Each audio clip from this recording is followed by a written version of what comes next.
السلام علیکم ورحمۃ اللہ وبرکاتہ۔ میں ہوں ڈاکٹر سلمیٰ، امید ہے سب خیریت سے ہوں گے۔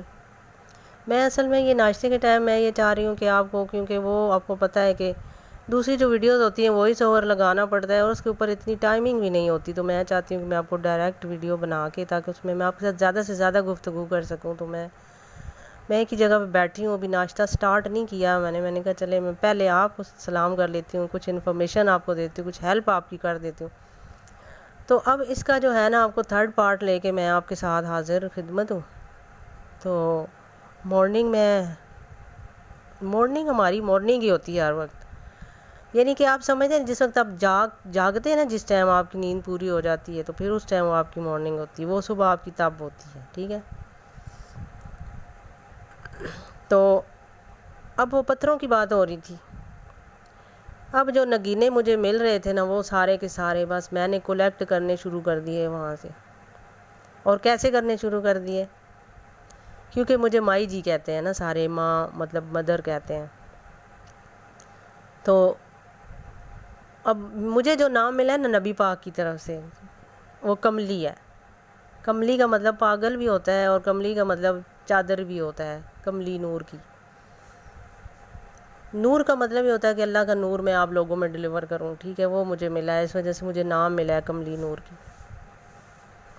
کملی کا مطلب پاگل ہے، ان کے پیار میں پاگل میں وہ سمجھتی ہوں، ٹھیک ہے۔ تو کملی نام ہے، تو کملی کہہ کے مجھے نا پکارتے ہیں نبی پاک بھی، اور مجھے پکارتے ہیں نا، آوازیں آتی ہیں مجھے، ظاہر ہے ان کی تو نبی پاک کی بھی ظاہر بات ہے، ان سے بھی گفتگو ہوتی ہے میری۔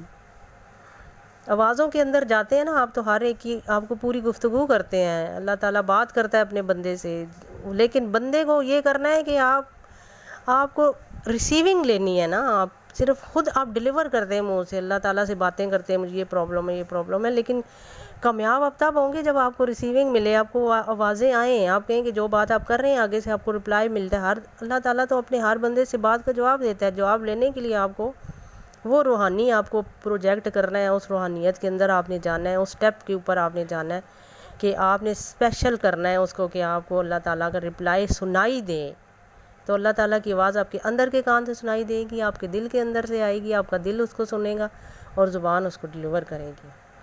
اس وجہ سے مجھے حکم ہوا، میں آپ کو ڈیلیور کر رہی ہوں، تاکہ آپ کو یہ پتہ چلے کہ آپ یہ کر سکتے ہیں، کوشش کریں، کر سکتے ہیں۔ ابھی بھی آپ زندہ ہیں نا، کسی بھی ایج میں، ابھی بھی فوت ہونے سے پہلے انسان اگر یہ سارا کچھ کر لینا، تو اس کے اعمال جو ہے نا اس کے حصے میں اچھے لکھ دیے جاتے ہیں۔ میں نے اپنی زندگی خدا کے راستے میں ڈونیٹ کی ہے، نبی پاک کے غلام ہوں میں، ٹھیک ہے۔ اب میں نے جو دعا کی ہے نا اپنے رب سے کہ اے میرے مولا کریم، میں اپنی زندگی آپ کے راستے میں ڈونیٹ کرتی ہوں، کیونکہ مجھے آپ نے پیدا کیا ہے، کس مقصد کے لیے پیدا کیا ہے وہ آپ کو لاسٹ کی ایج میں سمجھ آتا ہے کہ آپ وہ کس مقصد کے لیے پیدا کی، اسی مقصد پہ میں چلنا چاہتی ہوں۔ میرا مقصد جو ہے نا وہ یہی بے سہاروں کے لیے، یتیموں، کیونکہ میں خود بھی یتیم ہوں، ٹھیک ہے۔ مجھے اس چیز کا بہت پتہ ہے، میں چھوٹی سی میرے فادر کی ڈیتھ ہو گئی تھی، تو پھر بہت سارے لوگ ہیں جن کے اس طرح مسائل ہیں، کچھ کسی کی مدر نہیں ہوتی ساتھ میں، تو کس مسائل میں ہوتے ہیں یہ میرے خیال میں آپ بہتر طریقے سے سمجھ سکتے ہیں۔ تو اس میں یہ ہوتا ہے کہ میں نے سوچا کہ میں بھی یتیم خانے بناتی ہوں، کیونکہ یتیموں کے لیے بہت مشکل ہوتا ہے زندگی میں گرو کرنا۔ تو پھر میں کہتی ہوں کہ ایک بندہ وہ ہوتا ہے کہ جو حالات سے تنگ آ کے نا وہ دنیا سے نفرت کرتا ہے، بندہ پھر وہی ہونا چاہیے کہ جو حالات اس پہ گزرے ہو نا، وہ یہ چاہے کہ دوسروں کے ساتھ نہ گزرے، اس کے لیے ان کے ساتھ کوآپریٹ کرے، ٹھیک ہے۔ اب وہ جو یتیم خانے ہیں ان کے لیے پھر جو ہے نا ظاہری بات ہے کہ مجھے کوئی نہ کوئی تو بزنس کرنا ہے نا، اب ایسے تو کام نہیں چلے گا، وہ اس طرح تو نہیں بنے۔ آپ کو پتہ ہے زمین کتنی مہنگی ہے، اس کے اوپر پھر بلڈ کرنا کتنا مشکل ہوتا ہے، تو پھر اس کے لیے ظاہر ہے کوئی بزنس کرنا پڑے گا۔ تو میں نے سوچا کہ مجھے جو اللہ نے عنایت کیا ہے، جو مجھے حکم ہوا ہے کہ وہ یہ میں پتھروں کا کام کروں، ٹھیک ہے۔ اب وہ جو پتھر ہیں نا مجھے بول بول کے کہہ رہے ہیں، سبحان اللہ، کہ وہ بول بول کے مجھے کہہ رہے ہیں کہ مائی جی کملی، مائی کملی جی۔ جو بڑے ہیں وہ کہہ رہے ہیں، کملی کا نام لے رہے ہیں، وہ جو چھوٹے ہیں وہ کہہ رہے ہیں مائی جی آپ ہماری ماں ہیں۔ تو بے شک کہ ہم یہاں کے رہنے والے ہیں، جیسے جس پہاڑ میں جاؤ نا ظاہر ہے وہ ان کا گھر ہوتا ہے، وہ اپنے ماں باپ کے ساتھ رہ رہے ہوتے ہیں، اپنی فیملی کے ساتھ وہ رہ رہے ہوتے ہیں۔ پتھروں کی بھی فیملی ہے، میں نے آپ کو پہلے سمجھایا تھا پتھروں کے سلسلے میں، آپ میری وہ سنیں نا، آپ میری ویڈیو دیکھیں، آپ سنیں، اس میں وہ آپ کو پتہ چلے گا ساتھ ساتھ کہ میں نے وہاں پہ کیا بولا ہوا ہے۔ ان کی فیملی ہوتی ہے. تو پھر جیسے کہ ان میں سے ایک بچہ، جیسے کہ ایک فیملی ہو آپ میں سے، تو ان کا ایک جو بچہ ہے آپ اسے مدرسے میں پڑھنے کے لیے بھیج دیتے ہیں، یا اس کو پڑھنے کے لیے آپ کہیں بھی بھیج دیتے ہیں، تو وہ دور رہتا ہے، ہاسٹل میں رہتا ہے، کہیں بھی رہتا ہے، چلا جاتا ہے نا وہاں پہ. اسی طرح یہ جو پتھر ہے نا، یہ انہوں نے مجھے کہا کہ ہم اپنی فیملی سے الگ آپ کے ساتھ جانا چاہتے ہیں. میں نے کہا کیوں آپ میرے ساتھ جانا چاہتے ہیں؟ وہ کہتے ہیں کہ ہم اس لیے جانا چاہتے ہیں کہ آپ ہمیں سیل کریں، اور سیل کرنے سے جو پیسے آئیں گے وہ آپ جمع کریں اور اس سے یتیم خانوں میں ہمارا حصہ ڈال دیں. ان کے والدین بھی کہنے لگے کہ ہاں آپ ان کو لے جائیں ساتھ. اب یہ باتیں دیکھیں کہ ان میں قربانی ہے، انہوں نے اسلام کے راستے پہ قربان ہونا ہے. ہم کہتے ہیں نا کہ قربانی حضرت ابراہیم علیہ السلام نے اپنے بیٹے کی دی تھی. آپ نے دی اپنے بیٹے کی قربانی؟ مدرسے میں داخل کروا دی، اس کے بعد کیا کیا ہے؟ صرف وہ کیا اس نے قرآن پڑھا ہے اور وہاں پہ اس نے پڑھایا یا حفظ کر لیا پڑھایا، لیکن آگے کیا کیا ہے؟ اپنے فیملی کو چینج کیا اس نے؟ نہیں کیا. اگر نہیں کیا تو پھر اس فیملی سے الگ کیوں نہیں ہوا وہ؟ کیونکہ اللہ کا حکم ہے کہ جو فیملی آپ کی اسلام کے راستے پر نہیں آتی اس کو چھوڑ دو. اگر بیٹا بھی ہے تب بھی چھوڑ دو، ماں باپ ہے تب بھی چھوڑ دو، اگر اس راستے پر نہیں ہے تو. لیکن چھوڑ دو، لیکن انہیں اس طرح چھوڑو کہ آپ اپنا حق ضرور ادا کرو، لیکن خود ان کی محفلوں میں بیٹھنا چھوڑ دو. آپ کو سارے نبیوں کی جتنی بھی ان کی حیات طیبہ کے بارے میں، ان کی ایک لائف کے بارے میں آپ نے سٹوری سنی ہوں گی، اس میں ہر چیز کے بارے میں قربانی کا ذکر ہے. کیا آپ نے اپنے کسی ایک بچے کو قربان کیا اسلام کے راستے پر؟ یا پھر اس کے پیچھے آپ چلے ہیں کہ آپ بھی اسی طرح کے اسلامی ہو گئے ہیں یا نہیں ہو گئے؟ اسلام کا مطلب یہ برقعے پہننا نہیں ہوتا.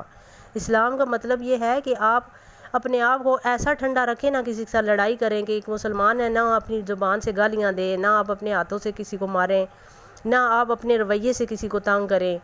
آپ یہ جو ہوتے ہیں نا اس کو پولائٹ کہتے ہیں، بالکل نرم، ایک نرم دل والا ایک جو ہوتا ہے نا بندہ ہوتا ہے، کہ جو امن کا مطلب ہے، جو بالکل امن والا ہوتا ہے، وہ چاہے کیسے بھی حالات ہوں لیکن وہ کسی سے لڑائیاں نہیں کرتا، کسی کو تنگ نہیں کرتا، کسی کو پریشان نہیں کرتا. تو یہ جو چیز ہے نا اس کو امن والا کہتے ہیں، اس کو ایمان والا کہتے ہیں. اور سلامتی والا وہ بندہ ہوتا ہے جو ہر ایک بندے کو مطلب جو ہے نا آپس میں لڑائیاں جھگڑے ختم کروانے والا ہو، وہ مسلمان ہوتا ہے. ہم مسلمان پیدا ہو تو جاتے ہیں، لیکن آگے مسلمان بننا بھی پڑے گا. گھرانے میں تو پیدا ہوگے، بننا بھی پڑے گا، اور اس کے لیے آپ کو 40 سال کا ٹارگٹ ہے. 40 سال میں ایسے ہی گزار کے چلے جاتے ہیں، اپنے گھر بار بناتے رہتے ہیں، پراپرٹیز بناتے رہتے ہیں. ہم نے بھائی یہی کچھ کرنا ہے اپنی اولاد کے لیے. اللہ نے اولاد کے لیے ایسا کچھ کرنے کو نہیں بھیجا اس دنیا میں. اللہ نے فرمایا جس مقصد کے لیے تیری باڈی کو میں نے بنایا وہ مقصد پورا کر، اگر نہیں کرتا پھر تو جنمی ہے. اچھا، اب وہ بولے کہ ہم نے آپ کے ساتھ جانا ہے. پھر میں ان پتھروں کو جو نا، میں نے کہا کس نے جانا ہے بھائی. پھر وہ جو آتے تھے نا ادھر آئیں، میرے پاس آئیں. پھر وہ میں ادھر ایسے منہ موڑتی تھی، وہاں پہ کہتے ہیں ادھر دیکھیں نا ہم آپ کے پاؤں کے پاس پڑے ہیں. پھر وہ ان میں سے جو کہتے تھے آپ مجھے اٹھا لو، پھر میں اس کو اٹھا لیتی. پھر اس کے بعد جو ہے نا مجھے آواز دیتے جو ہے نا بیٹا ادھر آنا ذرا، میں بوڑھا ہو گیا ہوں، میں نے کیا کرنا ہے، بس تو مجھے بھی لے جا بس. پھر میں ادھر میں ان کو بولتی ہوں جی حکم کریں مجھے. بزرگ ہیں، ظاہر پتھر ہیں تو بزرگ نا. بزرگ چاہے کسی بھی آپ کو جانوروں میں آپ کو مل جائے، درختوں میں مل جائے، بزرگ وہ آپ کے لیے قابل احترام ہے، آپ کو ان کا احترام کرنا ہے. پھر میں نے کہا ٹھیک ہے میں آپ کو ساتھ لے جاتی ہوں. اسی طرح پھر وہ پتھر میں وہ کلیکٹ کرتی ہوں کہ جو پتھر مجھے خود بول کے کہتے ہیں کہ ساتھ جاؤ. اب اور بھی پڑے ہوتے ہیں، مجھے اچھا لگتا ہے کہ ساتھ بھی ایک پڑا ہوا ہے وہ بھی میں اٹھا لوں، اس کے ساتھ 3-4 پڑے وہ بھی اٹھا لوں، لیکن وہ مجھے بول کے نہیں کہتے. یہاں سے میں نے سوال کیا اپنے رب تعالیٰ سے کہ مجھے یہ پتہ چلے کہ یہ پتھر بول کے کیوں نہیں کہہ رہے، حالانکہ یہ مجھے ان سے زیادہ خوبصورت لگ رہے ہیں. تو جواب مجھے کیا ملتا ہے کہ ان پتھروں کے ابھی دل کے اندر وہ چیز ہی نہیں ہے کہ میں اسلام کے راستے پر قربان ہو جاؤں. خوبصورت لگ رہے ہیں لیکن ان کا دل نہیں ہے میری طرف، خدا کی طرف دل نہیں ہے، قربان ہونے کو دل نہیں ہے. یہ اپنی فیملی کے اندر ہی رہنا چاہتے ہیں. جیسے کہ بہت سے لوگ ہیں تو کہتے ہیں کہ ہم کیوں جو ہے نا مدرسے میں پڑھے، ہم کیوں سلامتی والے بن جائیں، یا ہم کیوں جو ہے نا ہم تو دنیا ہی میں رہیں گے، ہمیں کچھ نہیں کرنا، ہم نے بس دنیا کے ساتھ ہی چلنا ہے. اور لوگ بھی دیکھیں گے دنیا کے ساتھ ہی چل رہے ہیں. جو دنیا کے ساتھ چل رہے ہیں دنیا ان کو کیا فائدہ دے رہی ہے؟ زیادہ سے زیادہ آپ دولت زیادہ ہی کمائیں گے نا، لیکن اس دولت میں برکت نہیں ہوگی. وہ ایک ہاتھ سے کمائیں گے دوسرے ہاتھ سے ادھر نکل جائے گی. آپ دیکھ لیں امیروں کے گھروں میں سکون نہیں ہوتا. سکون ہمیشہ درمیانے لوگوں میں ہوتا ہے. نہ ہی بہت غریبی خدا کسی کو دے اور نہ ہی بہت امیری دے کسی کو، درمیانے میں رہیں نا، اپنے آپ میں رہیں تو زیادہ بہتر ہوتا ہے۔ اب مجھے اجازت دیں، انشاءاللہ نیکسٹ میں آپ کو مزید بھی کچھ باتیں بتاؤں گی۔ اللہ حافظ۔